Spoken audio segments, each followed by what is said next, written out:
1990.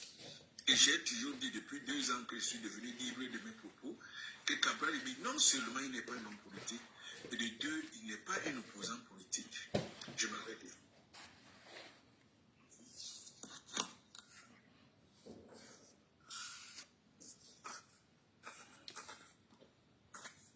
Oui, Dati, tu peux prendre le relais, s'il te plaît.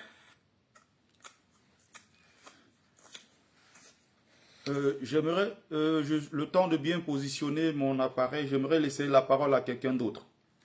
Merci. Alors, ok, merci. Jacques, vas-y. Ok, merci bien de me donner l'occasion de m'exprimer sur le sujet de cet homme politique qui, en 2018, a déjà de par son entrée assez triomphale sur la scène politique camerounaise et surtout a renversé un certain nombre de partis, pas à renverser, mais à damer le pion à un certain nombre de partis politiques qui avaient pignon sur rue depuis 92. Je parle comme ça du SDF. Mais seulement au lendemain de cette élection, moi je pense c'est une pensée personnelle, hein. En fait c'est un constat personnel que la ferveur qu'il a eu à soulever lui est monté par la tête. Et là, il a carrément perdu le nord. Je vais prendre un certain nombre d'exemples assez précis pour justifier mon point de vue. Déjà, par la suite, au lendemain des élections présidentielles de 2018, il a commencé à avoir un langage, je vais dire, discoutoir, un langage irrévérencieux vis-à-vis de la classe politique camerounaise et plus précisément envers l'opposition. Lorsqu'il dit, par exemple, dans ses interventions, je vais prendre le cas sur un live sur TikTok, où il disait qu'il ne peut pas coaliser avec des hommes qui ont déjà travaillé pour le gouvernement. J'aurais bien voulu lui demander, honorable, est-ce que travailler pour le gouvernement est un crime? J'aurais bien voulu qu'il me donne une réponse assez précise à cette question. Quand il parlait qu'il ne peut pas coaliser avec des gens qui ont déjà travaillé pour le gouvernement, il faisait référence à qui exactement? Donc un peu comme pour dire quoi, pour avoir donc le fait d'avoir travaillé pour le fait d'avoir été membre d'un gouvernement fait de vous un allié de ce gouvernement? La question est bien évidemment non. Mais contrairement au Macron camerounais, Macron auquel il s'identifie en se prenant pour le Macron camerounais, tout laisse à croire qu'il a la mémoire courte, parce que Macron auquel il s'identifie a eu à travailler pour le ministre, je crois, a eu à travailler pour le président, comment est-ce qu'il s'appelait encore, François Hollande. Il a eu à travailler pour lui. Même s'il faut remonter à Jacques Chirac, même s'il faut prendre tous les président de la 5e République française, tous ont travaillé pour l'autre. Qu'on prend même le cas de Mitterrand, il a eu à être ministre dans le gouvernement du général de Gaulle. Qu'on ait même à prendre le cas du président Chirac, il a été premier ministre de François Mitterrand. Qu'on aille même prendre le cas de Nicolas Sarkozy, il a été ministre du président Chirac. Donc voilà un certain nombre de contre-exemples qu'il a eu à prendre et qui ont fait en sorte que moi personnellement je puisse commencer à douter de sa sincérité. Cet exemple pris, je m'en vais prendre un second exemple. Lorsque toute la classe politique et plus précisément l'opposition réclamait, faisait un certain nombre de réclamations envers le régime en place, notamment la publication du fichier électoral national. Il a également fait une contre-déclaration dans laquelle il disait que ce n'est pas une obligation de le faire, qu'on peut aller sur le site internet et vérifier son inscription. Mais j'aimerais bien savoir comment dans un pays,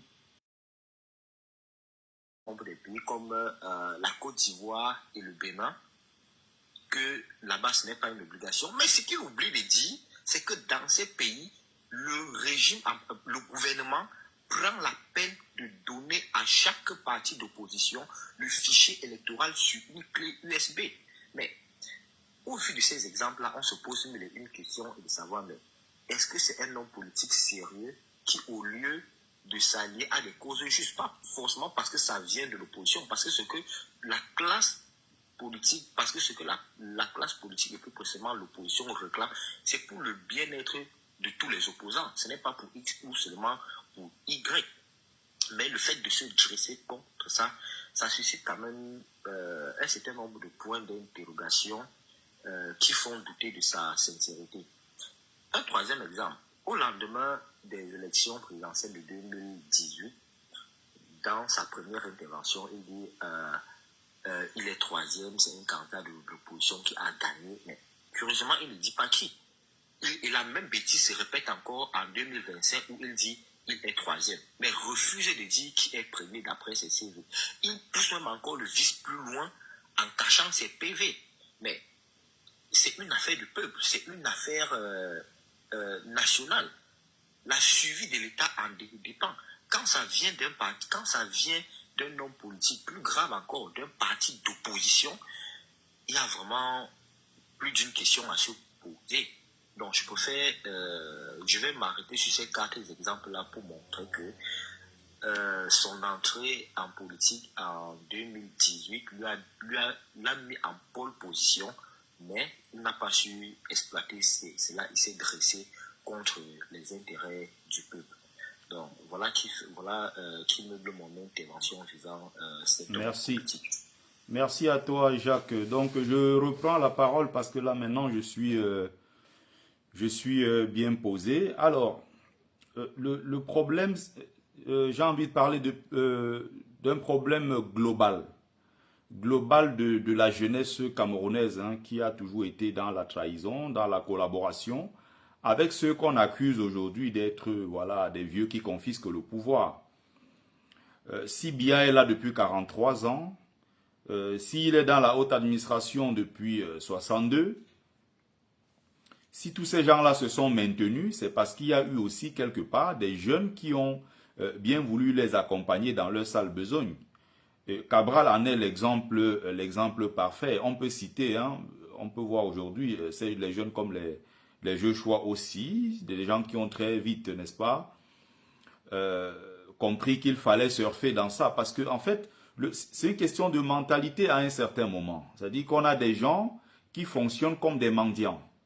C'est des gens qui se lèvent, qui ne sont pas des hommes politiques, encore moins des hommes d'État. C'est des gens qui ne pensent qu'à eux, finalement. Donc, le cas Cabral, je rappelle ici que je suis un ancien cabraliste. C'est quelqu'un que j'ai beaucoup soutenu sur les réseaux sociaux. Les vidéos sont encore là. On parle d'une affaire de 2017 où, sur la toile ici, on s'était vraiment mobilisé en diaspora. Ça commençait à monter en puissance. Cabral Libi, qu'on a vu sur les plateaux télé, qui s'exprimait bien, un jeune qui parlait de sa vision, ce qu'il voulait pour le Cameroun, on l'a soutenu, encore soutenu à l'époque. Sauf qu'à un moment, Cabral Libi va surfer, il va se dire, bon, je me mets d'abord à l'abri, il va faire une tournée européenne, les gens vont cotiser pour lui, on va le soutenir, le Cabral, le Macron camerounais et autres. Et il va finir par tourner le dos en 2018 lors des élections. Les gens vont se rendre compte. D'ailleurs, même avant les élections, déjà, il y avait eu ce problème avec son homme de main qui est Nkoumvondo, le professeur Nkoumvondo, avec qui, ça va très mal se passer. Et ça va sortir sur la toile. Donc, ça va sortir donc sur les réseaux sociaux, voilà. Maintenant, l'homme Cabral, moi je pense que un pays n'est pas une blague en fait. Je pense qu'un pays, quand on est sérieux, on prend véritablement au sérieux ce que c'est qu'un pays, une nation et son avenir et tout ce que ça donne derrière comme engagement en fait, ce qu'il faut prendre comme engagement. Il faut savoir que c'est l'avenir des millions de personnes et on ne doit pas y jouer avec. Et pour le cas du Cameroun, qui est un pays quand même assez particulier, avec une histoire particulière, il y a des jeunes, d'accord, mais je pense que ces jeunes-là doivent travailler d'abord à se construire, à se réaliser d'abord eux-mêmes, et par la suite, on verra s'ils sont véritablement sérieux, s'ils ont des épaules assez solides pour prendre le pouvoir. Je ne suis pas, par exemple, pour qu'on parle d'un jeune, qu'on vote quelqu'un sur la simple base qu'il soit, voilà, qu'il soit jeune, non. L'argument de la jeunesse, ça ne tient pas la route. Biya, en 62, n'avait que 29 ans, directeur du cabinet, c'est un gros feignant qui a mis le pays à genoux. On est en France, on a bien vu le cas d'Emmanuel Macron, il est arrivé avec toute sa jeunesse et tout ce qu'on connaît. Le temps que Macron passe au pouvoir, tout ce qu'on est en train de voir comme dégringolade et tout, Macron est pourtant jeune. Donc cet argument de la jeunesse, pour moi, ça ne tient pas tant que cela. On peut avoir des jeunes, hein, certes, qui bossent. On a le cas Ibrahim Traoré au Burkina, il y a quand même pas mal de cas. Mais pour le cas du Cameroun, quand je regarde ceux qu'on appelle les jeunes qui sont censés prendre le pouvoir, Yodi Hiram, c'est très très frêle, très fragile. Cabral Libi, c'est encore pire parce qu'il n'a même pas de parcours, il n'a pas pu obtenir son doctorat. Il est d'ailleurs passé ici nous mentir qu'il était l'un des rares jeunes à moins de 35 ans à obtenir un doctorat au Cameroun. On ne sait pas où il a obtenu. Quelqu'un qui n'a pas pu se réaliser, c'est-à-dire que quelqu'un qui n'a pas fait son parcours normal comme tout le monde, où on termine et après on travaille quelque part. Cabral n'a pas de travail officiel au Cameroun, Cabral n'a pas de revenus traçables, il n'a pas eu ce cursus-là, ce parcours qu'il faut, qui mérite qu'à un certain moment, on commence à penser qu'il pourrait par exemple diriger le Cameroun. Je pense que diriger un pays, c'est quelque chose de très très sérieux. On ne se lève pas un matin comme ça, on prend la tête d'un pays, surtout un pays assez particulier, comme le Cameroun. Donc je pense que ces jeunes-là, s'ils montrent à quel point, quand je dis ces jeunes, j'écarte d'office, hein, Cabral, même s'il fait semblant de changer, pour moi, ce n'est pas un homme politique, ce n'est pas un homme d'État, c'est tout simplement un opportuniste qui a grillé sa carrière lui-même, qui a complètement grillé sa carrière. Les gens ont pourtant cru en lui. Et voilà qu'il a traversé encore sur le corps, sur les cadavres des Camerounais, sur le sang des jeunes dans les rues, pour aller féliciter Paul Biya. Et aujourd'hui, il attend la récompense, c'est-à-dire être reconduit peut-être à son poste de député, ou alors avoir un poste de ministre. Je vois ses partisans sur les réseaux sociaux dire que Cabral Libi est descendu à 3% parce qu'il y a eu le Cabral bashing, ou alors il y a eu, on appelle ça comment encore, le Cabral bashing, c'est-à-dire tout sauf Cabral, ce qui n'est pas vrai.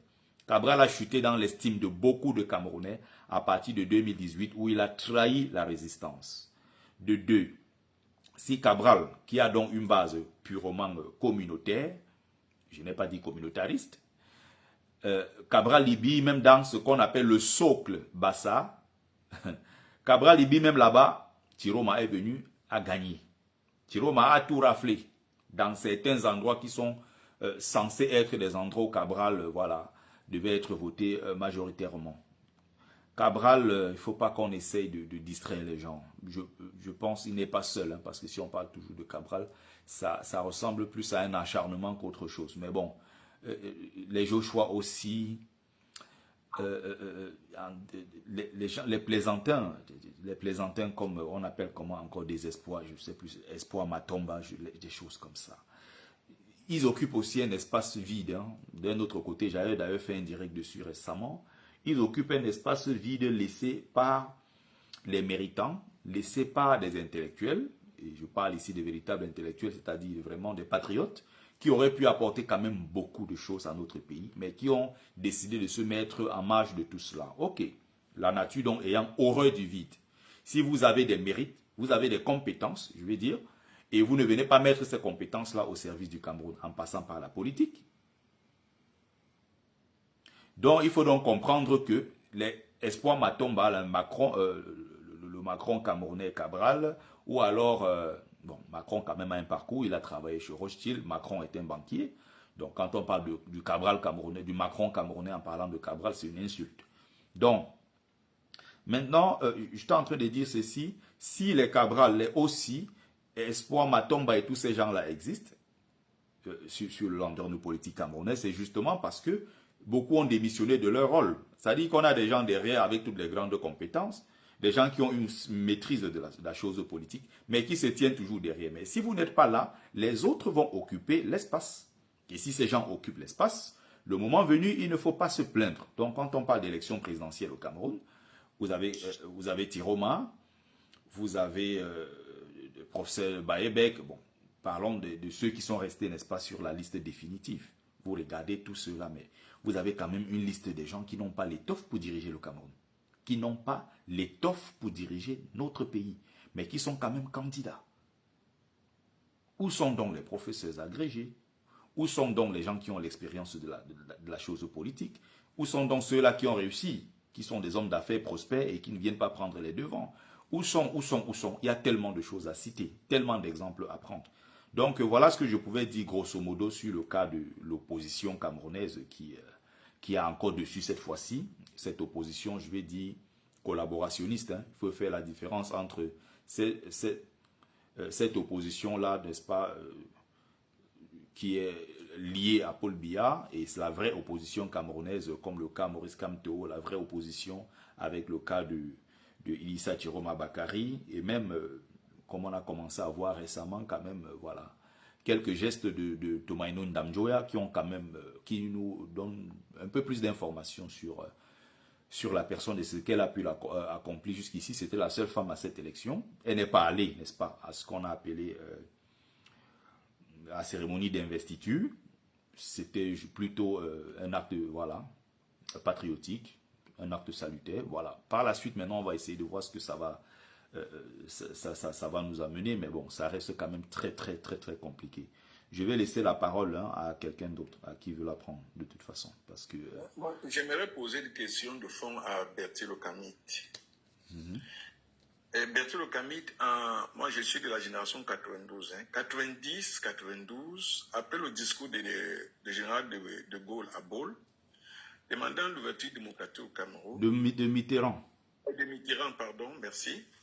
Nous sommes rentrés au Cameroun appelés par les parents. Donc nous étions jeunes. Nous avions entre 26 et 29 ans à l'époque. Nous étions jeunes et on ne les a jamais trahis. On avait une essence et une espérance politique upéciste, même si on n'est pas upéciste, mais nationaliste. On ne les a jamais trahis.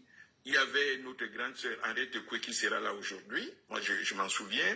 Il y avait Séverin Tchounkoé qui est à Nouvelle Expression. Il a été avec moi au Omnisport. Il y avait le docteur Ndjekam Tchabeni qui est encore notre ami. Et Bomba Hébé qui était encore un peu plus jeune que nous. On est resté zen, le Cameroun, pour nous tous. D'accord? Qu'est-ce qui fait que maintenant, 30 ans après, une jeunesse a apparu et cette jeunesse porte un stigmate de trahison. Cette liste n'est pas exhaustive. Nyamsi, Ounangini, Tashinga, Bandakani, Iodi, Cabral, tu ne peux pas, et même maintenant Ikanga, tu ne peux pas en rester là. Qu'est-ce qui a fait qu'il y ait eu ce changement en moins de 30 ans?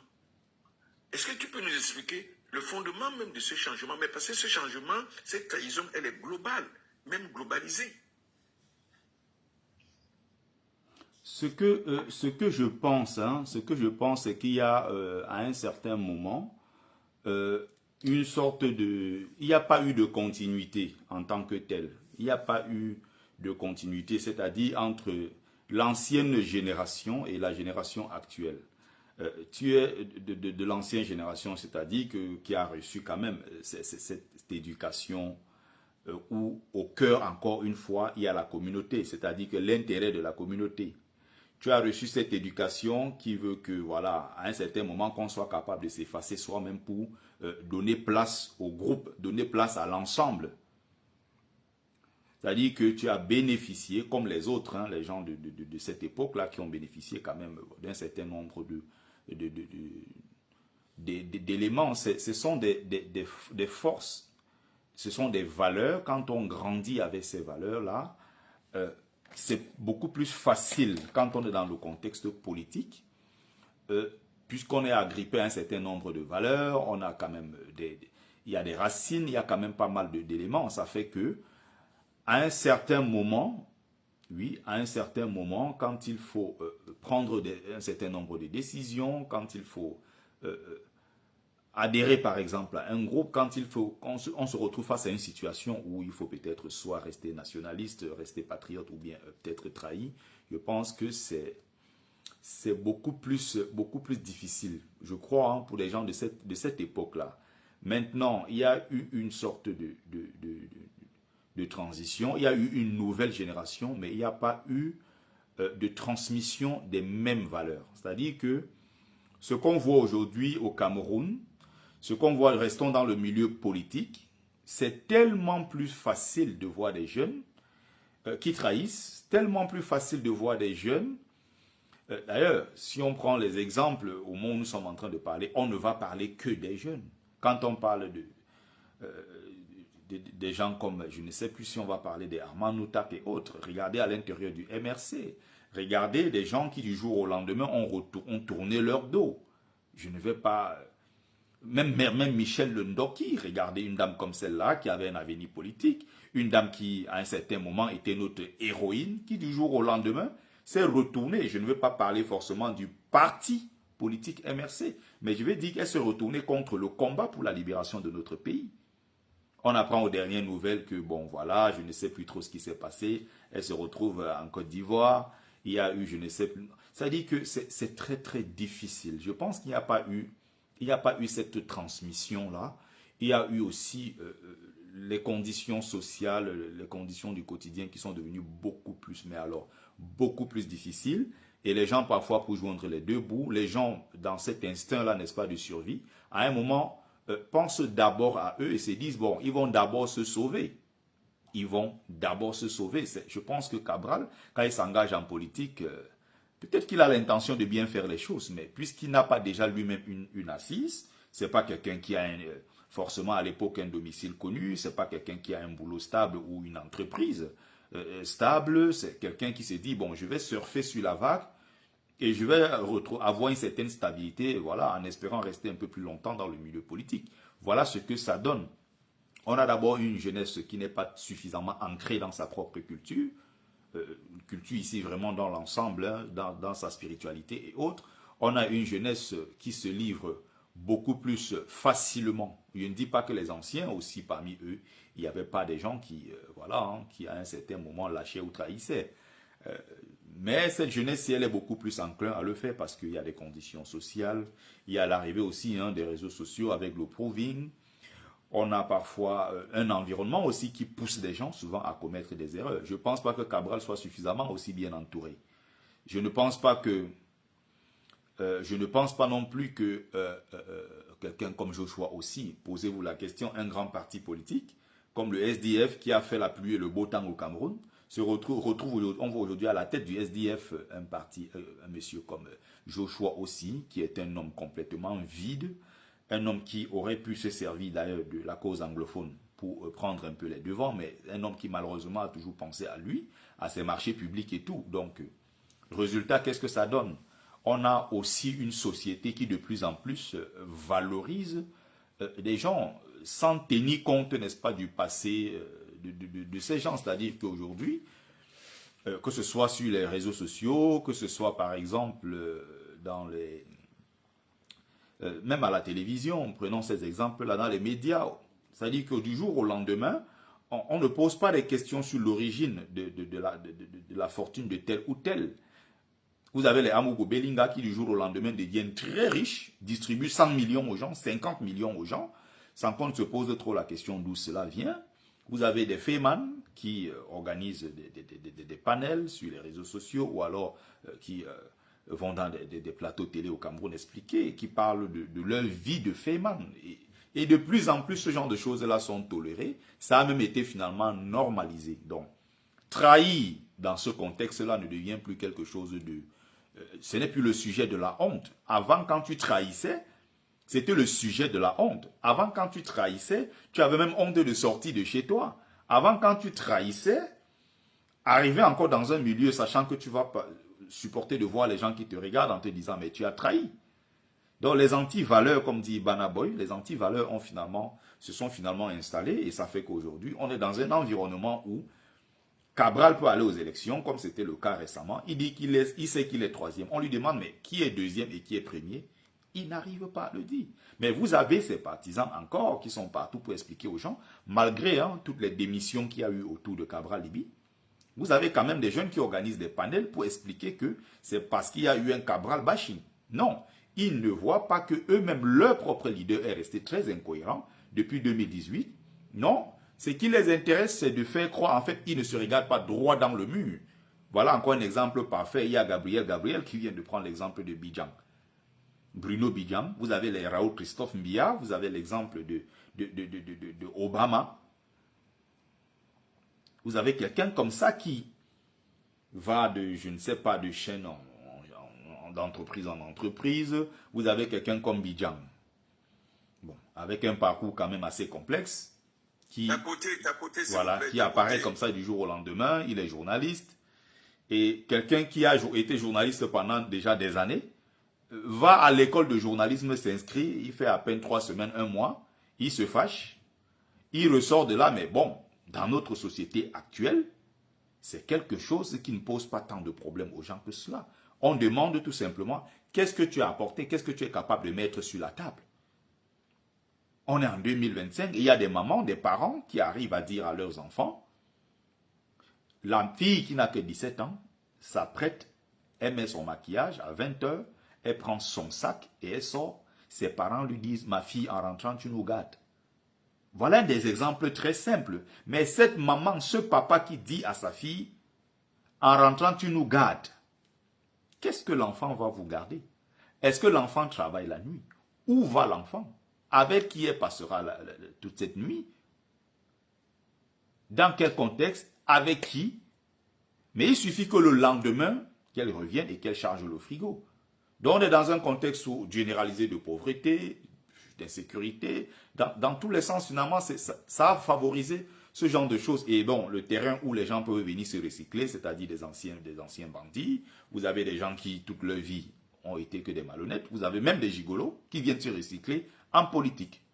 Alors que la politique devrait être le milieu où on trouve quand même des gens, des patriotes, des gens qui sont suffisamment outillés pour la chose politique, des gens qui ont quand même un parcours.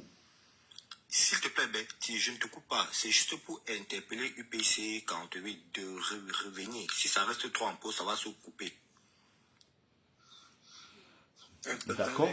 On va continuer. On va continuer. Il faut juste parler au fur et à mesure et puis en attendant qu'ils reviennent, quoi. Moi, je vais... parler, tapoter pour que ça reste... Les gens qui sont en ligne, essayez, n'oubliez pas de tapoter autant que vous pourrez tapoter. Donc, voilà. Je vais rester encore peut-être 30 minutes de plus. Ça va me faire 1 heure.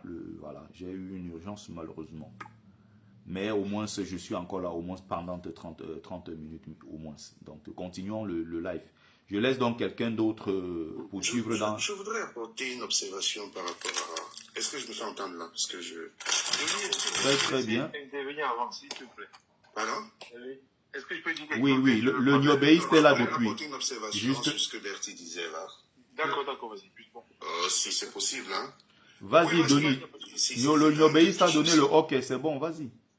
Oui, donc, je disais, je voulais apporter une petite remarque par rapport à ta réflexion.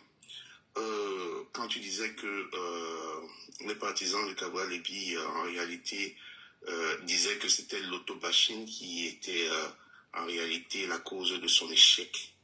Et que en réalité, il n'en était pas question parce qu'effectivement, ce sont des positions qu'il aurait prises par le passé, notamment en 2018, qui ont effectivement contraint les populations à se démarquer ou alors à opérer un certain recul par rapport à sa posture politique. Mais quand on applique ce type de raisonnement, est-ce que tu ne te rends pas compte que ça ne tient pas la route parce qu'effectivement, quand on entre dans le subconscient des Camerounais, on ne comprend pas effectivement qu'est-ce qui les détermine. Parce que si on entre dans ce type de paradigme, on se rendra très bien compte qu'il n'y a pas mieux que Tchoroma qui ait pris des postures totalement positives face à ce régime de Biya, qui l'a défendu publiquement à brûle-point, Mais quand il a changé, quand il est venu vers l'opposition et qu'il a déposé sa candidature, les populations camerounaises, quand même, quelque part, je ne sais pas si c'est par défaut ou par choix, d'une manière ou d'une autre, se sont basculés vers quelqu'un qui, hier, n'était pas de leur camp. Donc, je voudrais justement que il faudrait que lorsqu'on fait ce genre d'analyse, qu'on marque un peu de recul et qu'on dise quand même que c'est beaucoup plus profond que ça. On ne peut pas exclusivement dire que c'est parce que certaines de ces positions n'ont pas conforté le peuple. Bon, D'accord. excusez-moi, est-ce que vous m'entendez? Parce que j'ai l'impression que moi j'ai été déconnecté de vous tout à l'heure. Non, non, le Niobéiste, on t'entend très bien, on t'entend très bien. Ok, merci. Donc, j'essaie. Alors, j'essaie de. Oui, c'est moi plutôt qui parlais. Alors, Denis, tu m'attends une minute. J'essaie d'aider le professeur Baïbek à se connecter et Madame Ekoué. Ce n'est pas toujours très évident. Le professeur Baïbek était là, mais moi je ne le voyais pas. Lui nous voyait. Donc, il a envoyé son invitation, je ne voyais pas. Donc, il a dû redémarrer son appareil et Madame Ekoué attend sa fille pour qu'elle l'aide à se connecter. Donc, continuez le débat pendant que moi j'essaie de faire en sorte qu'eux ils soient là. Merci. Alors, je suis juste pour que Non, tu puisses un peu non. clarifier. J'ai déjà Doni Patassoni, j'étais déjà très bien compris. On va laisser le Niobéiste prendre la parole. Je vais te répondre juste après, mais le Niobéiste, c'était d'abord à toi de prendre la parole avant l'intervention de Doni Patassoni, dont je connais déjà les positions. Niobéiste, vas-y.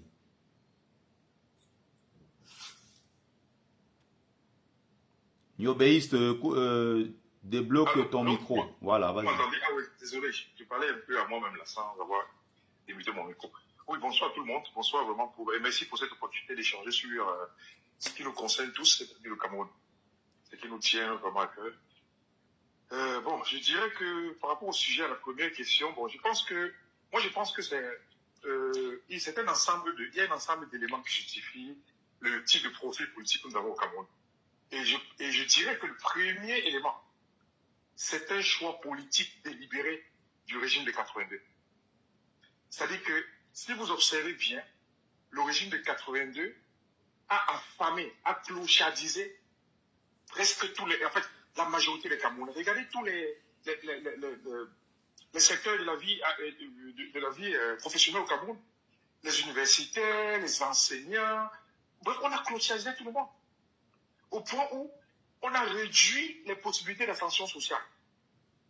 Et à côté de cela, on a introduit de façon délibérée un ensemble d'organismes ou un ensemble de pratiques qui je ne sais pas, j'étais à son âme, comment on l'appelait encore le monsieur, le camarade de Onan Guini qui est décédé là, le monsieur qui avait écrit des livres, il parlait du pays organisateur, comment on l'appelait encore le monsieur? Bon, bref. Les paradoxes du Ateba Yéné. Ateba Yéné, merci pour le rappel. Justement, c'est-à-dire à côté de cette politique délibérée-là, on a introduit des pratiques d'un autre genre. Et je crois que c'est ce qui justifie un peu. Ça, c'est du ouais, la pratique du le sexe le magico-anal, oui. Magico-anal. Il a un ouvrage là-dessus, très intéressant. Ouais. Exactement. C'est-à-dire qu'ils ont réduit les possibilités d'ascension sociale dans tous les domaines. Maintenant, c'est vrai qu'à côté de cela, il faut questionner le profil même des individus aussi. Il faut questionner le profil des individus. Oui, justement, c'est pour ça que je disais tout à l'heure, les gens qui débarquent comme ça, des anciens fémans recyclés, qui viennent se recycler en politique, des gens qui n'ont pas de parcours, c'est des gigolos. Vous avez des gens comme, je ne sais pas, vous avez un gars comme Célestin Jamen qui a vécu peut-être 10-15 ans en France, qui même ici n'avait pas de parcours en tant que tel, qui se retrouve au Cameroun. Il est incapable de payer ses factures. Bon, certes, je sais pas si on est dans l'analyse, parce que moi, je n'aime pas quand on s'en prend aux opposants comme ça. Moi, Doni Patassoni, je vais... Laissez-moi m'exprimer. Si vous commencez votre truc, on ne va pas s'en sortir. Niobéiste, vas-y. Je rappelle, hein, Doni Patassoni, je sais comment il fonctionne. Hein. Je rappelle que tu vas faire ça, Doni Patassoni, avec les autres. De toute façon, dans 30 minutes, je partirai. Donc, tu resteras faire ça avec les autres, pas avec moi. Je dis qu'il y a aussi maintenant le profil des individus. Parce que même dans même dans un environnement pourri comme ce que nous avons là, les gens arrivent quand même à se démarquer. Les gens réussissent quand même à dire non à certaines choses. Donc, et si on fait une analyse profonde du profil politique, on va se rendre compte qu'il y a plusieurs types de profils politiques. Il y a des gens, et il faut remarquer, il faut questionner la façon dont les gens entrent en politique. Il y a certains qui entrent en politique. Bref, moi, je peux classer la première catégorie comme ceux qui entrent en politique par effraction. C'est-à-dire qu'ils n'avaient vraiment pas un projet politique. Ils n'ont jamais mûri un projet politique. Ils n'ont jamais pensé vraiment entrer en politique. Mais bon, peut-être parce qu'on les a cooptés, on les a recrutés, on les a forcés en politique, ils se retrouvent et puis on voit ce que ça donne. Il y a d'autres qui, bref, généralement, c'est toujours un examen de circonstances. Et il y a aussi ceux qu'on a recrutés de façon exprès pour en faire ce qu'on appelle dans notre pays l'opposition contrôlée.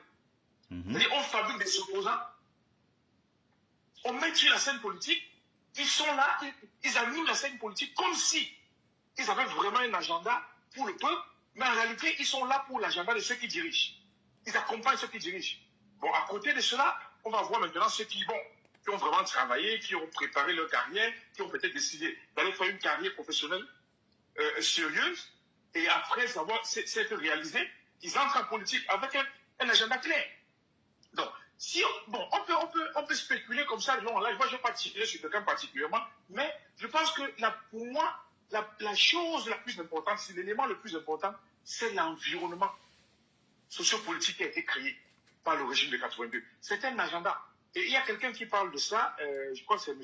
Dupont, Jean-Pierre Dupont, qui explique que le maître politique de M. Biya, c'est un certain Mobutu, que nous avons tous connu, l'ancien président le président de l'ancien Zaïre, qui est devenu entre-temps la RDC, qui a expressément demandé à M. Biya d'appauvrir les citoyens. Avec toutes les ressources que nous avons, ces gars auraient pu faire du Cameroun un pays différent. Mais rendez-vous compte, ils ont choisi de faire autrement. Comme si c'était une forme de méchanceté. Donc moi j'ai dit, ces leaders politiques, ce qu'on appelle aujourd'hui leaders politiques là, ils sont le produit de l'environnement. Pour ne pas dire la conséquence de quelque chose. Ils sont le produit de l'environnement. Donc je ne veux pas complètement les dédoyer. Bon, c'est pourquoi je pense qu'ils auraient pu, malgré cet environnement, résister à un ensemble de choses. Mais bon, même quand on a des gens comme aujourd'hui qui ont des entreprises privées, au Cameroun, le climat économique fait que la plupart des marchés sont donnés par le ministère public. Donc, si vous gagnez les marchés avec le ministère public, moi qui vous parle là, j'ai un cabinet au Cameroun qui est presque fermé aujourd'hui parce qu'on ne paye pas les factures. On ne paye pas les factures. Si vous ne résistez pas, vous allez tomber dans des choses comme ça. On ne paye pas. Donc, regardez un peu l'environnement, vous allez vous rendre compte que franchement, les conditions sont créées pour qu'on arrive à ça. Donc, si on ne fait pas quelque chose de façon systémique, je pense que le pays, ça ne va pas seulement être une affaire de quelques politiciens, mais nous allons tous couler ensemble. Nous allons tous couler. Donc, voilà ce que je pourrais dire par rapport à ça, tiens. Merci le Niobéiste. Est-ce qu'on peut passer directement au deuxième point d'actualité? Parce que là, je pense qu'on s'est... Non, Bertie voulait répondre à Tony. Ah, d'accord. Vas-y, Bertie. Voilà, c'est bien que le modérateur, que l'hôte même du direct soit de retour. Comme ça, on pourra avancer dans le débat. Il y a Banslav, peut-être qui n'est pas au courant. Banslav, voilà. Au départ, ici, c'est une invitation. Il y a 4 invités, mais bon, on a fait monter les gens qui voulaient, participer, contribuer, n'est-ce pas, au live. Mais à la base, c'est une invitation. Comment? Il dit exactement, j'ai aussi une invitation. Voilà. Non, c'est pas du même ordre. C'est pas du même ordre. Ce n'est pas du même ordre, justement. C'est pour ça que... Je peux descendre à l'autre, c'est ça? Non, pas du tout. J'étais en train d'expliquer que, puisqu'il y a quelqu'un, je crois c'est toi qui te plaignais en bas, mais on ne fait pas monter les gens. C'est pour ça que je suis en train de dire que, à la base, il y a le doyen Ampère qui est là, je suis là. Il y a le prof Bayebek et maman Henriette Ekoué. C'était, voilà, ceux qui étaient d'abord invités. Mais maintenant, on est entre caméras, on a envie de discuter, on a envie d'échanger. Ça n'empêche pas de faire monter les autres. Mais en fait, c'est UPC 1948 qui décide, qui a organisé son panel aujourd'hui. Et je suis venu tout simplement en tant que contributeur. Je pense qu'on a suffisamment parlé du cas Cabral. Il serait mieux que la suite, n'est-ce pas, soit orientée, voilà, par UPC, l'autre du live, ou qu'on avance. Doni Patassoni, c'est une perte de temps. C'est passer son temps à répondre à quelqu'un comme ça qui est déjà braqué, qui vient avec des idées complètement arrêtées. C'est une perte de temps. Voilà. Le Cabral a fait, je crois, 5 ans depuis qu'il est député. Je crois que c'est la 6e année. On peut tout simplement s'appuyer sur le bilan de Cabral, même pas en tant que député tout simplement, mais en tant qu'homme politique de l'opposition. Quand on construit des raisonnements bidons, et qu'on n'est pas capable d'expliquer. Et donc, Doni Patassoni, j'ai dit, on s'est déjà... Tu me manques de respect, tu ne fais pas son... Doni Patassoni, on s'est déjà retrouvé sur plusieurs panels. Voilà, moi j'ai fait monter des gens. Doni, tu vas m'excuser, mais je veux pas que le panel dérape. Donc au départ, je me démène là pour faire monter Henriette qui attend sa fille, qui n'arrive pas à se connecter. Le professeur Baïvé qui a un problème avec son téléphone qu'il est en train de démarrer. Mais au départ, ici, oui, mais... c'est Ampère et Berthier Lukamit qui sont là en attendant que les autres on puisse les avoir. Donc c'est vraiment ça, c'est pas un jeu de ping-pong. L'objet du live... En échangeant, je peux donner un petit avis sur ce que j'ai écouté aussi, s'il vous plaît. Oui, mais attends un instant. L'objet du live, ne vous inquiétez pas. L'objet du live, c'est qu'on a l'actualité. On a Ampère et Berthier qui nous donnent... en attendant que les autres arrivent, qui nous donnent un avis sur l'actualité. Après, il y a des questions que vous pouvez poser. Donc, ceux qui montent peuvent poser des questions, ils peuvent avoir des contributions courtes. Mais d'abord, c'est les deux. C'est vraiment ça, c'est vraiment le format en attendant que les autres arrivent. C'est vraiment ça le format. C'est pas que on veut exclure les autres. Mais il y a d'autres panels où on s'invite et puis on discute entre nous. Mais ici, il faudrait vraiment qu'on respecte ça, sinon on va pas suffisamment avancer. Sinon, ça va faire un panel de ping-pong. Après, comme on dit, Ampère a sa sensibilité, Berthier a sa sensibilité. C'est aussi ça qu'on veut écouter. C'est pas dit qu'ils ont raison ou bien ils ont tort. C'est pas vraiment un ping-pong. Il y a eu un fait qui est là, c'est-à-dire que l'un des porte-parole de Cabral a démissionné et il a accusé Cabral d'un certain nombre de choses. On a parlé de ça et après on passe à autre chose. On passe à un autre sujet. Après, tout le monde peut ne pas être d'accord. En ce moment-là, vous faites des commentaires et ça ne dérange personne, s'il vous plaît. Donc, je préfère qu'on passe au point 2. On passe au point 2. Le point 2, le point 1 va revenir sous forme de débat, là, tout à l'heure. Le point 2, c'est la pression sécuritaire. On va faire une petite exception, s'il te plaît, UPC 1948. Puisque Jacques est déjà intervenu, le Niobéiste aussi, qui a été d'ailleurs très intéressant et très pertinent. Laissons Banslav 1, comme ça au moins s'il aborde la question, et on pourra passer tranquillement au point 2, quoi. S'il te plaît.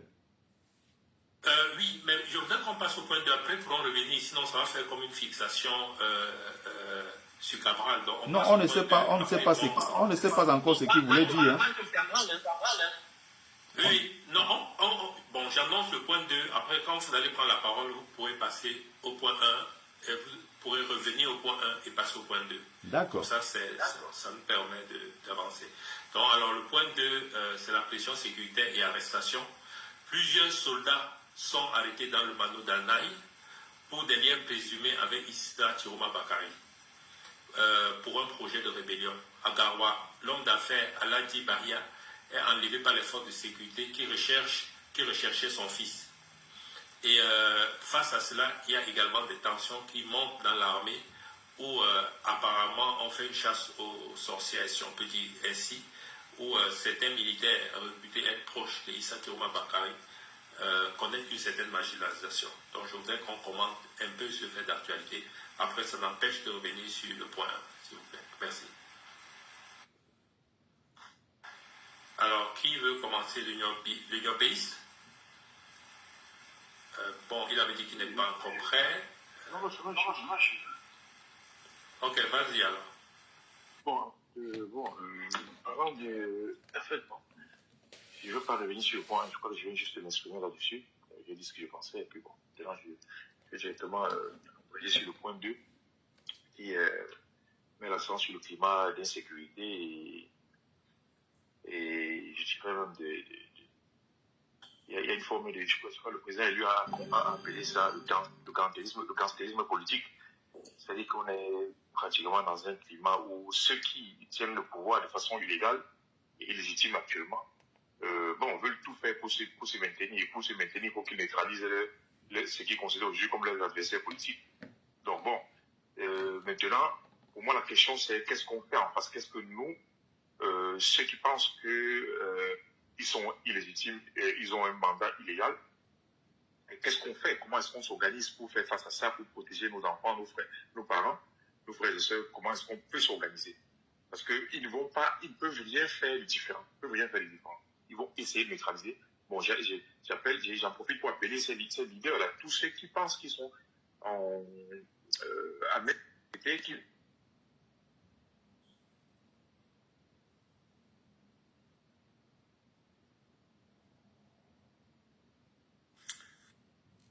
Alors, on ne t'entend plus. Je pense qu'il a un problème avec son réseau. Hein. Ouais, on va continuer. Quand tu n'étais pas là, il y a mon fils Berthe Lokamit qui s'en va dans 22 minutes. Et j'aimerais lui laisser la parole. Parce que je suis là pour faire la promotion des jeunes. On lui laisse la parole parce que dans 22 minutes, 23 minutes, il sera plus là avec nous. Normalement, quand je suis même monté, je souhaitais aussi que Betty m'écoute même une minute. Bon, si c'est que c'est... Non, il est l'invité principal. Il est jeune et il s'en va dans 22 minutes. En attendant, les gars de ma génération qui arrivent là dans 2, 3, 4, 10 minutes, moi, j'aimerais passer le temps de parole à Berthe Lokamit. Pour essayer d'aborder la deuxième question et s'il peut évacuer la première question qu'il n'a pas pu évacuer tout à l'heure. Merci.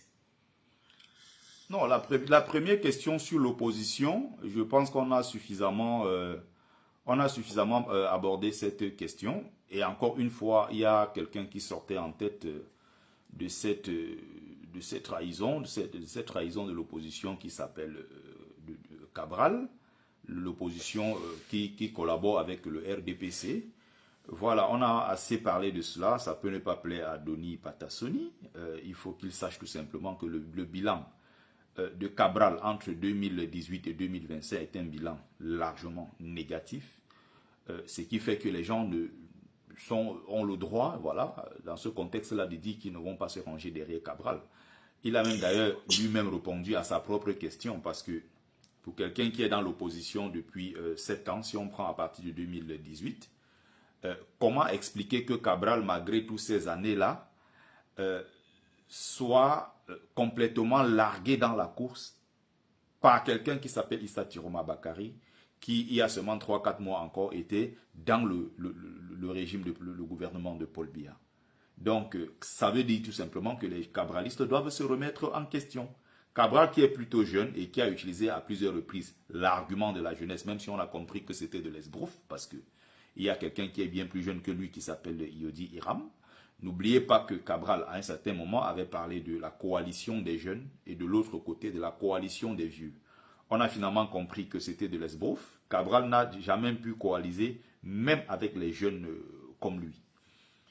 Donc, le plus important ici, voilà, c'est ce qui va suivre. Et ça devient très intéressant dans la suite. Pourquoi? Parce que on voit un Issa Tiroma Bakari qui est complètement concentré sur son objectif. C'est-à-dire que, plus que quiconque, il a compris qu'en ce moment-ci, il faut une véritable mobilisation du peuple camerounais, mais surtout, il faut une force qui viendra, n'est-ce pas, créer le véritable rapport de force qu'on attend depuis beaucoup de décennies aujourd'hui, avec le pouvoir en place, afin de les renverser. C'est-à-dire qu'il faut qu'on passe de cette étape-là de bavardage. Qu'on passe à l'étape, n'est-ce pas, de la sensibilisation, parce que ça fait quand même beaucoup d'années qu'on sensibilise. Issa Tiroma a, n'est-ce pas, été élu par le peuple camerounais, donc il a l'aval, il a, n'est-ce pas, cette bénédiction même d'ailleurs du peuple camerounais pour mener à bien sa mission. Ce qui va se passer, tout simplement, c'est qu'au bout d'un moment, il va falloir utiliser peut-être ce que d'autres refusent d'aborder, comme la question que beaucoup d'ailleurs ne veulent pas aborder. C'était d'ailleurs le problème du MRC pendant 7 ans, c'est-à-dire que le changement par la paix et par les urnes. On finit par comprendre, même d'ailleurs à travers l'un des conseillers, le conseiller spécial Ekanga, que ça ne marche pas, parce que c'est lui qu'on a vu ici sur la place publique, hein, faire des sorties pour expliquer aux gens qui ne veulent plus jamais entendre parler du changement par la paix et par les urnes, et que maintenant, le changement, ça sera par la rue et rien que la rue. Donc, on est déjà comme ça dans le deuxième point, hein. Je pense qu'on a suffisamment, on a évacué le premier point, c'était à Cabral, voilà, de faire son bilan, et tout est clair devant nous qu'en 7 ans, qu'est-ce que Cabral a posé comme acte? Denis Patassoni qui croit soutenir ou alors croit aimer Cabral plus que les autres, qu'il nous explique ce que Cabral a posé comme acte patriotique, un acte politique, durant ces 7 dernières années et qui a marqué le peuple camerounais au point de pousser ce peuple-là à aller dans l'urne voter pour lui. Qu'on nous donne une seule action posée par Cabral Libye. Une seule contribution qui a, une seule action qui a contribué à affaiblir ne serait-ce que le régime en place. Ça n'existe pas. Il a été pendant ces 7 dernières années dans la collaboration avec le régime. Il a pris du poids entre-temps, il a 1 million de salaire, il a passé son temps à s'amuser, n'est-ce pas? À faire copain-copine, ami avec les gens du système. Il y a des photos, il y a des vidéos où il est assis avec eux, ils sont en train de manger, en train de rigoler. Donc je pense qu'au bout d'un moment, il ne faut pas prendre des gens pour des cons non plus. Donc on est déjà dans le deuxième point, n'est-ce pas, de notre live d'aujourd'hui.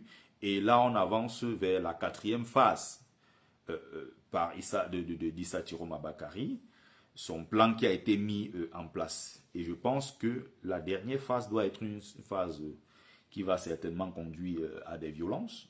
Et s'il faut passer par là pour libérer le pays, je pense qu'on n'a plus le choix en ce moment parce que Biya est en train de faire ce qu'il sait très bien faire. C'est-à-dire que le régime en place est en train de jouer pour nous avoir à l'usure.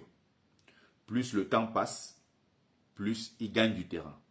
Ils essayent d'apaiser, ils font semblant d'apaiser parce qu'ils veulent gagner du temps et ça va permettre plus tard d'activer un certain nombre de leviers au niveau international pour que leur gouvernement ou alors l'élection finalement soit validée. Parce que si on continue comme ça cette semaine, la semaine qui suit, décembre c'est terminé, on se rend là déjà en janvier, la France certainement va derrière faire des félicitations, je vais dire ici sur le plan officiel parce qu'il y a souvent certains qui ont d'autres méthodes, qui félicitent peut-être par d'autres moyens, par d'autres canaux. Donc les États-Unis vont féliciter, on va avoir peut-être le Japon, la Chine, la Russie, je ne sais pas quelle autre puissance, parce qu'au bout d'un moment, il va falloir, l'État ne s'arrête pas. Il y a le principe de continuité de l'État, c'est-à-dire qu'il va falloir débloquer de l'argent, et il va bien falloir des gens pour aller signer. Donc, que ce soit des prêts avec le FMI, que ce soit, il faut bien un gouvernement en place qui fonctionne. Et donc, si Issa Chiroma Bakary n'a pas actionné la 4e phase, s'il n'est pas toujours au pouvoir, s'il n'a pas suffisamment inquiété, n'est-ce pas, le pouvoir en place, les institutions internationales vont valider le régime en place et ça va continuer. Et encore une fois, il ne faut pas toujours s'appuyer sur Issa Chiroma Bakary, qui est un humain, qui peut se tromper. Donc, il va falloir encore une fois que le peuple camerounais se mobilise. Mais cette fois-ci, je vais avouer que j'ai eu très mal. J'ai eu très très mal. Et nous parlons de ça ici, ça fait 7 ans. En rappelant aux Camerounais à chaque fois que quand il va falloir sortir, il va falloir être suffisamment nombreux pour que le pouvoir en place, que les militaires et la soldatesque de Paul Biya ne soient pas en mesure de tirer sur un seul Camerounais. Il faut déjà féliciter tous ceux-là qui sont sortis récemment. Parce que ce n'est pas facile. Il faut déjà commencer par féliciter, saluer vraiment la bravoure de ceux-là et, n'est-ce pas, s'incliner, n'est-ce pas, sur la mémoire de ceux-là qui sont partis ces derniers temps. Il faut non seulement cela, mais il faut préciser que si on a tiré sur eux, on est peut-être à 60-70 morts pratiquement, sans compter des centaines d'enlèvements et tout le reste. C'est justement parce que nous n'étions pas suffisamment nombreux. Les gens sont sortis. Ils se sont battus, ils ont fait ce qu'ils pouvaient, avec leurs pauvres moyens. Je pense que la prochaine phase qui va suivre est une phase qui sera une phase militaire. Parce que envoyer des jeunes comme ça sortis dans la rue comme ils sont sortis et se faire abattre comme des chiens, comme des lapins, c'est des images qui blessent. C'est-à-dire qu'il faut aller sur, comment on appelle, il faut aller sur Telegram, vous regardez, mais quand vous allez sur Telegram, mais c'est pas possible, puisque là-bas, il n'y a pas de censure comme sur Facebook et autres, mais vous avez des images des gens, allez dans des groupes WhatsApp, mais regardez encore des images des jeunes qui sont tombés, des parents et tout ça, mais c'est horrible, on ne peut pas supporter ça longtemps, il va falloir mettre fin à cela, et ce qui reste à faire ici, c'est la force, et encore une fois, il va falloir inquiéter ce régime-là en place pour qu'à un moment, qu'ils comprennent que soit ils seront obligés de céder, tout simplement le fauteuil à Issa Chiroma Bakari, soit le pays totalement va s'embraser. Il faut qu'ils soient dans une situation où ils ne pourront pas négocier quoi que ce soit. Ils auront une seule issue, sortir tout simplement et laisser la place à Issa Chiroma Bakari. D'où maintenant les enlèvements dans le Grand Nord. On sait que son soutien vient du Grand Nord. C'est la raison pour laquelle les Bamileke en ce moment et les nordistes qui sont au sein, n'est-ce pas, de l'armée, sont ciblés. Le climat de tension, nous avons les membres de nos familles, des amis et tout qui sont dans ce milieu-là. On vous dit que des informations qui nous parviennent ces derniers temps, c'est que c'est vraiment... les gens se regardent en chien de faïence. À l'intérieur de la police, de la gendarmerie, de l'armée, on sait que tel camarade, tel appartient à telle tribu. Les gens sont mis sur écoute, les gens sont surveillés, et avec une surveillance vraiment accrue sur les populations, sur les forces de l'ordre originaires du Grand Nord et aussi, n'est-ce pas, de l'Ouest Bamileke. Pourquoi? Parce que c'est ceux-là qui sont accusés, n'est-ce pas, comme des fauteurs de troubles qui ont envoyé leurs partisans ou leurs enfants dans les rues créer ce qu'ils appellent du désordre. Donc, oui, ce qu'ils sont en train de faire actuellement dans le Grand Nord avec des enlèvements à gauche, à droite, alors sur une bonne partie même d'ailleurs du territoire, ce qu'ils sont en train de faire là, c'est bien calculé. D'un autre côté, on fait semblant, n'est-ce pas, d'apaiser les tensions, on fait semblant de rassembler les gens sur la même table en parlant de paix, de réconciliation, et même d'ailleurs en parlant, en anticipant, c'est-à-dire sur les prochaines élections législatives et municipales, une façon de dire aux gens, ou les régionales, d'ailleurs une façon de dire aux gens que les élections présidentielles sont derrière nous, comme l'a fait le jeune Hiram, et les autres, voilà. Donc, ils ont intérêt, s'ils veulent se maintenir au pouvoir, de harceler, n'est-ce pas, ceux-là qui peuvent être potentiellement leurs adversaires demain sur le terrain militaire. Donc, voilà ce que je pouvais apporter comme contribution. Donc, ça me semble être ce qui va finalement déclencher le mouvement que nous attendons tous. Enlever les gens du Nord, stigmatiser davantage nos frères du Nord qui sont dans la police, gendarmerie, dans l'armée et autres, ça participe, n'est-ce pas, d'un projet bien huilé par le régime en place qui fait tout pour se maintenir. Voilà, ça c'était ma petite contribution sur ce point-là. Voilà. J'écoute les autres si encore je peux rajouter quelque chose. Pour essayer de parler dans ton sens, il faut reconnaître, vous connaissez ma liberté d'expression. Le peuple bamileke, depuis la guerre d'indépendance, a payé un lourd tribut, a payé énormément un lourd tribut. Depuis 1948 jusqu'à 1971, gaz napalm, les exécutions. Ce même peuple a payé un lourd tribut en 92, 90, 91, 92, en 2018, maintenant, même en 2025, il y a énormément d'arrestations arbitraires. C'est vraiment un peuple qui paye un lourd tribut pour le changement, pour le Cameroun. Et moi, je suis de ceux qui pensent que ce peuple, on doit le soutenir avec l'UPC qui est avec moi. C'est de bons résistants, de bons nationalistes.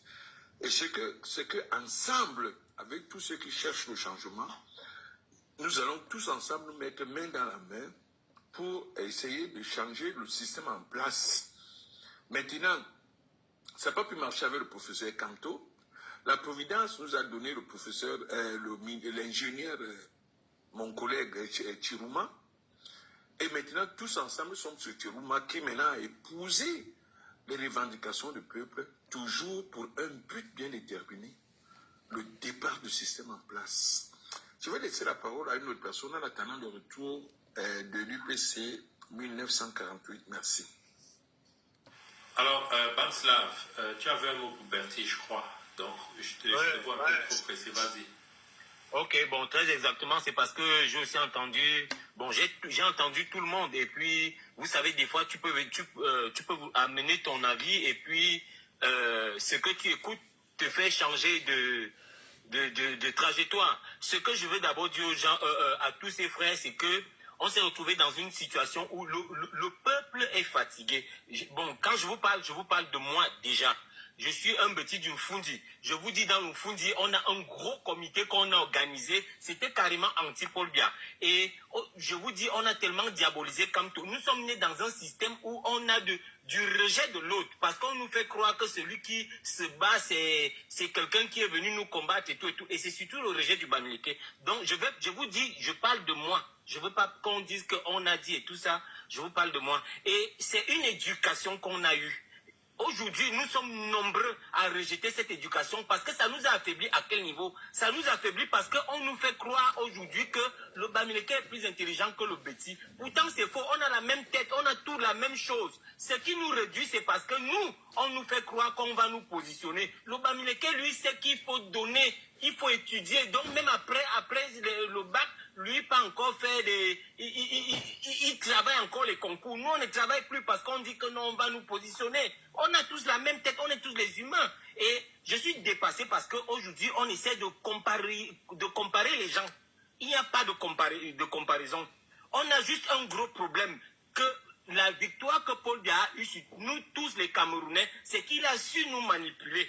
Nous, tous, je vous jure, dans le foot, nous les petits, tout le monde est contre Paul Biya. Nous, on a juste un manque de courage. Dans le centre, partout, vous allez voir, on n'a pas un courage de s'exposer et de dire mouf à Paul Biya que va te reposer. Surtout qu'il n'est plus là, il ne tient plus. Personne, Paul Biya, s'il était le parent de n'importe qui, je ne vois personne qui pouvait accepter qu'il vienne se positionner là.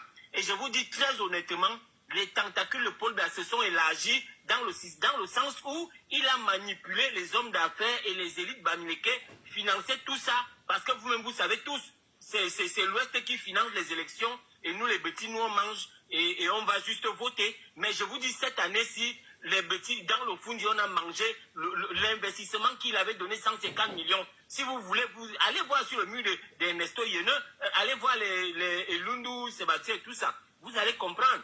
Aujourd'hui, on est réveillés, les gars sont révoltés. Je vous apprécie, je vous admire. Les gens comme les Betty, je vous admire. Moi, peut-être, si j'ai quelque chose contre toi, c'est parce que des fois, tu te dis que c'est tous les Betty qui sont comme ça. Tu vas venir trouver 2, 3 personnes qui viennent te dire mouf. Même lui, il ne sait pas. Même pour une simple phrase française, il ne parvient pas. Mais je te dis, un vrai Betty, nous sommes là. On se retient parce qu'on ne sait pas comment on peut exploser. Vous savez que nous, les Betty, quand un homme est opposant, c'est un criminel. Nous sommes nés dans un système où on sait qu'il n'y a que le RDPC. Et quand on voit un opposant, mais vous-même vous savez, on devait le kilam. Vous connaissez, je sais qu'il y a beaucoup de migrants qui sont ici, qui connaissent le musicien qu'on appelait Sarabokono. Et je vous jure que la Pyro n'a pas chanté comme Sarabokono. Mon grand-père, je ne sais pas si tu le connais un peu. Tu peux dire à Betty, Sarabokono qui a chanté, il disait il disait à Paul Biya que l'argent du pays go où et tout ça. Mais vous croyez que, je vous dis, lui, il a chanté même pire que la Pyro. Mais on lui a donné 2 gouttes d'arat et on a fini avec lui. Donc je vous jure, aujourd'hui, être opposant et être petit, c'est un truc que c'est extrêmement compliqué.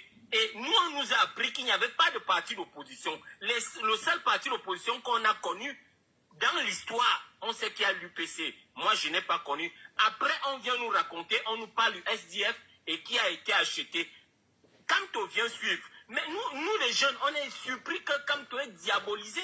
On entre maintenant dans son anatomie, dans sa vie. On se rend compte que c'est un homme d'une propre attitude que personne ne peut imaginer. C'est où on dit non, mais comment vous ne faites que jeter des pierres sur un arbre? On a compris que ça avait des fruits. Et l'objectif qu'il y avait, c'était d'éliminer Kamto le 5. Et quand ils ont éliminé Kamto le 4 et 5 août que vous connaissez, je vous dis, tout le monde qu'on a arrêté, il n'y avait pas beaucoup de personnes. Pourtant, comme tu avais dit, je fais pour moi, vous allez faire pour vous. S'il y avait une marée humaine, je vous jure, tout ça allait se gagner. Même quand ils ont renvoyé le lendemain, c'est parce qu'ils craignaient. Ils se disaient qu'il devait avoir une marée humaine et puis qu'ils pouvaient laisser avancer le processus pour aller le caler devant. Mais quand ils sortent, ils disent, mais il n'y avait personne, on pouvait bloquer. Le lendemain, ils viennent, ils bloquent ça n'importe comment. Et je vous dis, le peu de personnes qu'on a arrêtées, on a libéré l'un de mes frères que j'ai envoyé d'aller me prendre des photos, des vidéos et m'envoyer. Mais quand on libérait, on disait que non, c'est comme tu es Betty, rentre là. La prochaine fois, c'est Nkonengi. On a envoyé quel Betty en Nkonengi dans les histoires que vous voyez là. Il faut être extrêmement révolté. Peut-être c'est ton propre frère qui va finir avec toi. Donc, je dis, on a un gros problème d'éducation. Et on a des choses qu'on ne veut pas accepter. Bon, ce sont aussi les manières dont on nous explique. Les Cabral et tout ça, vous avez vu, c'est un dessin qu'on nous a tous dessiné. Et qui nous dessine ça? C'est Frulunke dans beaucoup de voice, en étonne et tout ça. Donc, quand on écoute tout ça, vous voulez qu'on fasse quoi? Qui devait encore suivre un homme comme ça? On a amené un système de tribalisme. On veut déjà rallier les bassas, les doigts là, aux petits. Non, on n'est pas parenté. Mais même si c'était même ça, on est dans un sens de méritocratie. On a perdu beaucoup de frères parce qu'ils attendaient qu'on allait les positionner et ils sont tombés dans quel sens? Parce que l'âge est déjà dépassé, ils ne peuvent plus aller. Maintenant, il faut faire quoi? C'est boire les kitoko. Et aujourd'hui, on va se plaindre de tout ce qui nous entoure. Donc, je dis, on n'est pas tous pareils. C'est juste qu'on n'a pas tous le même courage. Il y a beaucoup qui sont là. Regardez, aujourd'hui, on se plaint d'un frère. Où on était, la trajectoire, c'était Etoudi. C'est Etoudi qui doit tomber. Mais aujourd'hui, on est surpris que le frère est en train d'aller à contre-sens. On ne comprend pas. Regardez, allez voir sur les murs de partout de mes frères Betty que je publie tous les jours. Je fais ça parce que je comprends qu'on est dans un sens et on n'est pas seul. C'est juste qu'on n'a pas le même courage.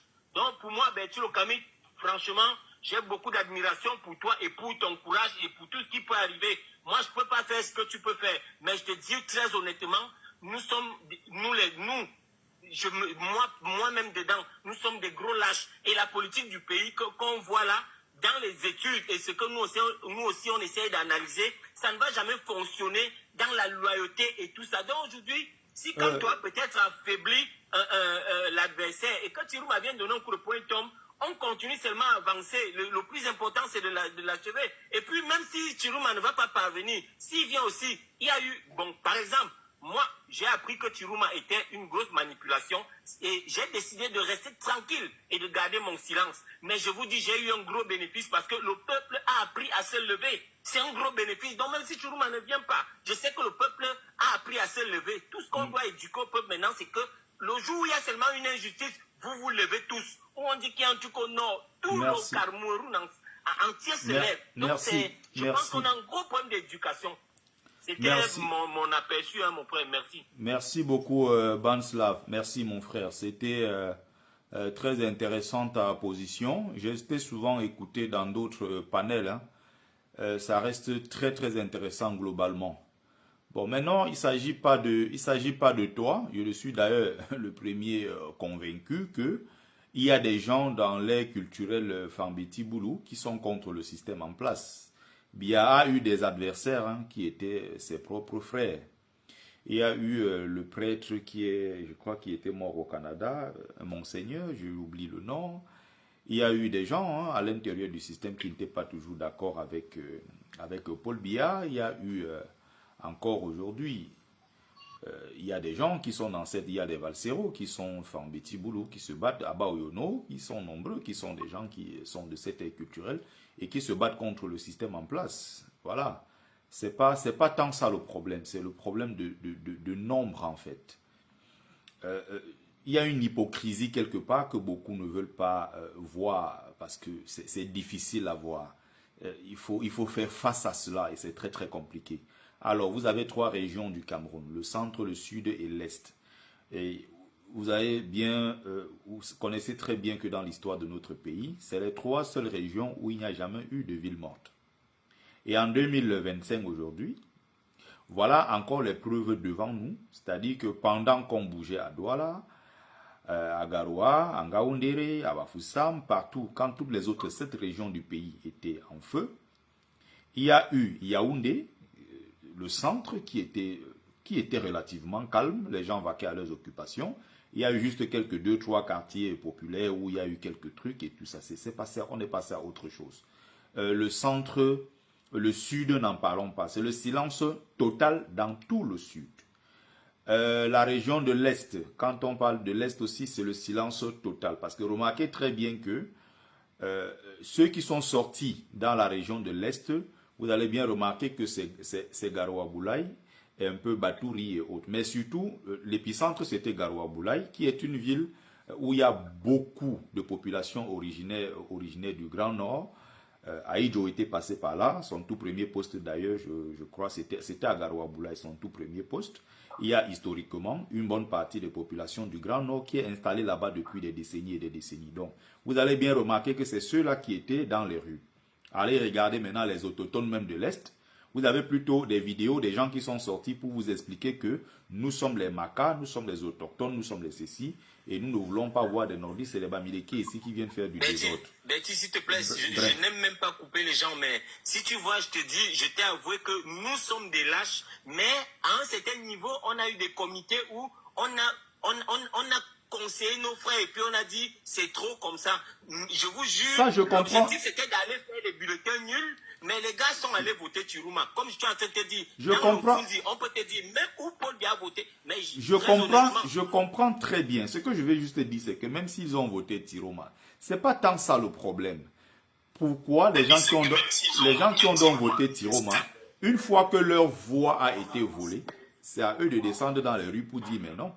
Quand il y a déjà un mouvement, un processus qui est enclenché, comme c'était le cas, c'est à eux de descendre dans les rues pour dire vous avez volé ma voix, j'ai voté Tirouma, vous avez certainement remis ma voix à Paul Biya. Raison pour laquelle je me révolte. Ce que je constate ici tout simplement, c'est qu'il y a ce silence-là au sud, même pas un seul pneu brûlé. Les gens ne sont pas sortis, ils sont restés chez eux, tout au contraire. On a vu quelques gens, quand on a annoncé la victoire de Paul Biya, les gens dans cette partie-là qui ont fêté. C'est-à-dire que le frère du village est resté au pouvoir. Dans la région de l'Est, j'ai expliqué la configuration et la composition géo-ethnique pour qu'on puisse mieux comprendre ce qui se passe dans l'Est. Ce n'est pas les autochtones de l'Est qui sont sortis, qui est une partie bien enclavée de notre pays, avec tout ce qu'on connaît comme misère et souffrance là-bas. S'ils ne sont pas sortis, c'est que quelque part, ils sont toujours retenus par ce truc-là qui leur dit quelque part, non, c'est le frère du village. Au centre à Yaoundé, c'est pareil. Et si on laisse même le centre même qui est le cœur de Yaoundé, on va dans les villages environnants, dans le centre du pays, les populations ne se sont pas mobilisées. Mais je suis bien convaincu, et on a eu plusieurs exemples, plusieurs preuves, n'est-ce pas, par le passé, que si demain, il arrivait quelque chose ou bien a été inquiété, on voit les gens qui multiplient des vidéos pour menacer en disant que c'est nous qui avons le pays. La chose se vérifie encore au sein de l'armée, où la plupart des gens qui sont descendus dans les rues, je vais dire des forces de l'ordre qui ont tiré, ils viennent de la région Fambeti-Boulou. On ne connaît pas jusqu'à présent un Douala qui a tiré sur quelqu'un. Il n'y a pas peut-être, je ne sais pas, 2-3 Bamileke qui ont tiré sur quelqu'un. Ils sont pourtant tous dans l'armée et dans les billes, dans tous ces corps de métier camerounais, je vais dire les forces de l'ordre en général, tout ce qui est police, gendarmerie et armée. Ils sont aussi à l'intérieur. Mais quand on regarde curieusement, ceux-là qui lament les gens dans les rues, ils s'appellent Atana, ils s'appellent Mvondo, ils s'appellent ceci, et vous n'allez pas empêcher les Camerounais, voilà. Je ne parle pas de toi, Bansla, parce que tu as une vision totalement différente. Et tu n'es pas le seul, il y a beaucoup qui sont comme ça que je connais. Mais je dis encore ici une fois, il faut qu'on sorte de cette hypocrisie. La plupart, la majorité dans ces zones-là, dans cette partie du pays, centre, sud et est, ne se mobilisent pas. Pourquoi? Parce qu'il s'agit de protéger l'intérêt du frère du village. Celui qui peut-être n'a pas eu la chance d'entrer dans la fonction publique parce qu'il s'est dit, bon, peut-être ce n'est pas mon temps. Non, il a toujours espoir quelque part que même si ce n'est pas lui, ça peut être son frère, ça peut être sa sœur, qui un jour aura le matricule. La fonction publique est devenue la propriété privée de ceux-là qui pensent que, bon, ils détiennent l'acte de naissance du Cameroun. Moi, tu sais, je suis quelqu'un qui pratique la parole virile, hein. Je suis quelqu'un qui a une parole très, très directe, voilà. Je n'aime pas perdre mon temps dans des sujets d'hypocrisie. Moi, c'est des choses qui ça me gonfle plus que tout. Moi, je peux pas. Voilà, c'est ça. Bon, ça c'est le titre, si tes dents ne sont pas solides, on ne te donne pas ça. Et donc voilà, les ancêtres m'ont dit que j'étais prêt à prendre ce titre et je l'assume pleinement, avec beaucoup de fierté. C'était juste une parenthèse. Mais encore une fois, ce que j'ai envie de rappeler ici, c'est quoi? C'est que tout dépend de nous, tout dépend du peuple camerounais, mais aussi, nous avons la chance cette fois-ci d'avoir quelqu'un qui n'a pas lâché. Parce que, doyen Ampère, tu disais tout à l'heure que malgré tout ce que les gens ont peut-être pu dire, on n'a pas remarqué jusqu'ici un seul geste ou un acte déplacé d'Issa Tiroma Bakari qui pourrait amener les Camerounais à penser qu'il a trahi la lutte. Donc jusqu'ici, il est resté cohérent, il est clair dans sa démarche, le combat continue, nous nous battons toujours. Donc jusqu'à présent, il a montré pas mal de garanties quand même. Et c'est ça qui galvanise davantage. Je suis convaincu que le peuple camerounais va sortir massivement dans les rues d'ici les semaines qui suivent pour fêter la libération du pays. Il faut tout simplement qu'on se mette ensemble. Le président Tiroma est au laboratoire, il est en train de travailler et il sait ce qu'il lui reste à faire. Donc, n'ayons pas peur des mots. On ne veut plus voir des jeunes dans les rues se faire tirer dessus sans défense. Ces gars qui sont morts là, j'aurais préféré que ces gars-là aient eux-mêmes des armes pour riposter. Ce n'est pas possible d'abattre des jeunes comme ça dans nos rues comme des lapins, malgré la solidarité même des policiers, je vais dire la solidarité de ces jeunes qui ont montré aux gens que non, ils voulaient plutôt coaliser. Ils voulaient célébrer ce moment-là avec les forces de l'ordre. Nos jeunes n'étaient pas dans la défiance. Nos jeunes n'ont pas eu l'intention de faire quoi que ce soit. Nos jeunes étaient tout simplement sortis parce qu'ils voulaient que les choses changent. Et ces jeunes-là avaient envie de partager ce moment-là avec les forces de l'ordre de notre pays. On a vu des policiers, des gendarmes blessés qui fuyaient, qui avaient peur, d'autres qui sont tombés. Non, ils ont été sauvés par des jeunes. Alors qu'il y a certains parmi eux qui étaient prêts carrément, voilà, à les lapider. Ces policiers et ces gendarmes ont été sauvés de la lapidation par des jeunes qui ont dit « Nous ne sommes pas ici pour ça. Les forces de l'ordre ne sont pas nos ennemis. » Mais malgré cela, ils n'ont pas eu pitié une seule seconde. Qu'est-ce qu'ils ont fait? Ils ont encore tiré sur des jeunes. Alors ces jeunes-là doivent se défendre. Se défendre ici, c'est quoi? C'est récupérer ce qu'ils peuvent avoir, d'où que ça vienne, pour se battre contre ceux-là qui ont décidé tout simplement de tirer sur nos jeunes comme des lapins, sans sommation, sans sentiment.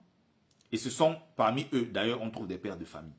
Ils vont retourner chez eux s'asseoir, sachant, ayant conscience qu'ils ont massacré des jeunes innocents qui n'avaient rien demandé et qui voulaient tout simplement le changement. Donc, au bout d'un moment, on ne va pas laisser des gens comme ça aller se rendre eux-mêmes à l'abattoir. Non. Il va falloir une force en face pour, n'est-ce pas, imposer le rapport de force le moment venu avec la milice tribale de Paul Biya qui, jusqu'ici, a décidé, n'est-ce pas, de le protéger contre les intérêts du peuple camerounais. Donc, voilà, c'était ma petite contribution. Malheureusement, je vais devoir vous laisser, comme je vous l'ai dit tout à l'heure. Au moins, cela, j'ai été pendant 1 heure de temps. Au moins, c'est 1 heure. J'ai un peu contribué. Mais n'empêche que si je reviens rapidement, si vous êtes encore en ligne, je pourrais peut-être remonter. Mais là, voilà, merci, hein. Je suis pratiquement à 1h30. Là, j'ai apporté ma petite contribution. Oui, merci de faire la jonction entre les jeunes et l'ancienne génération de 92.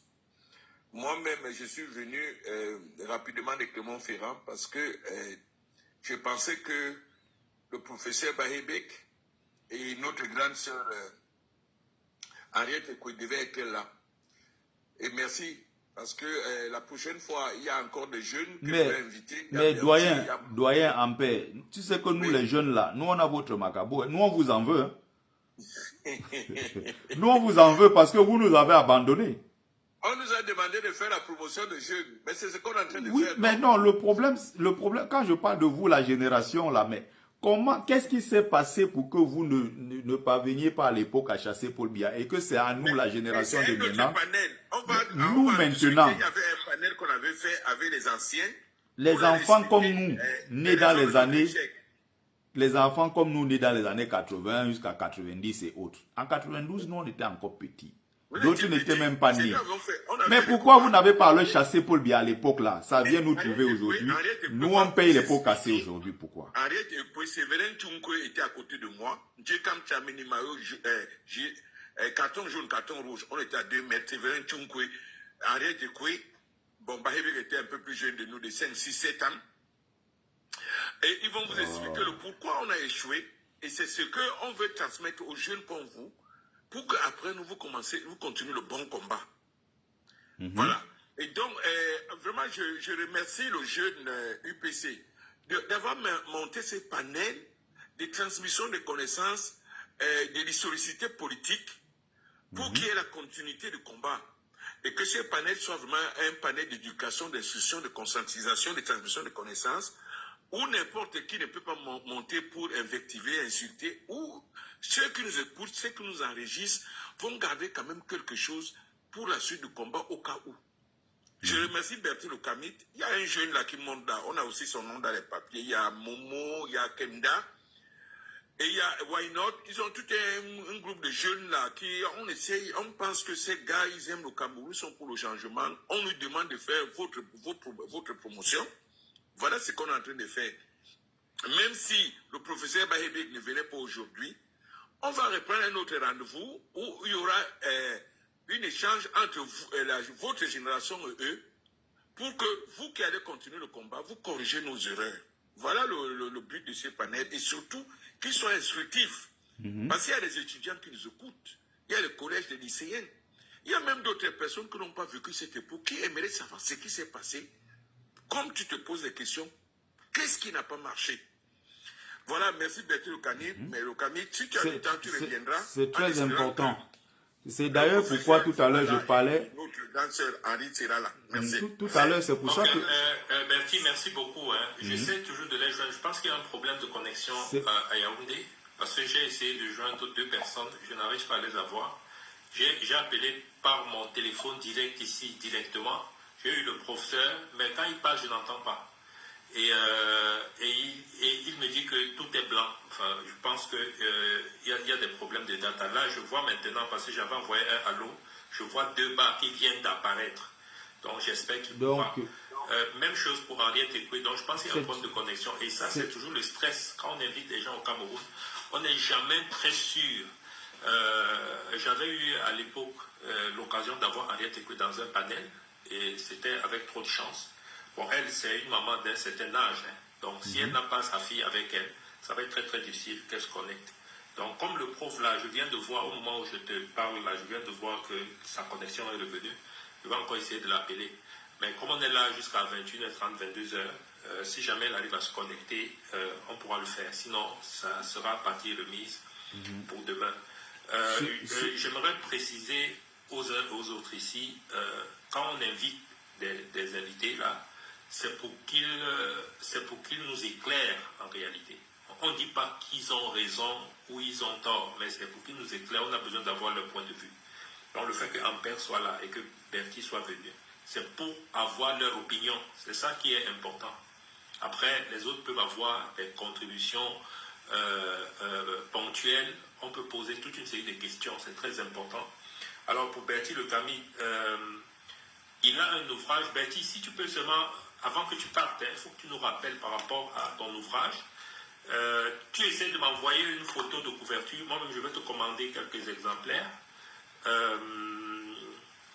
Et comme ça, on pourra peut-être organiser un panel pour faire un peu la promotion de ton document. Parce que l'une des raisons aussi, c'est d'amener les gens à lire.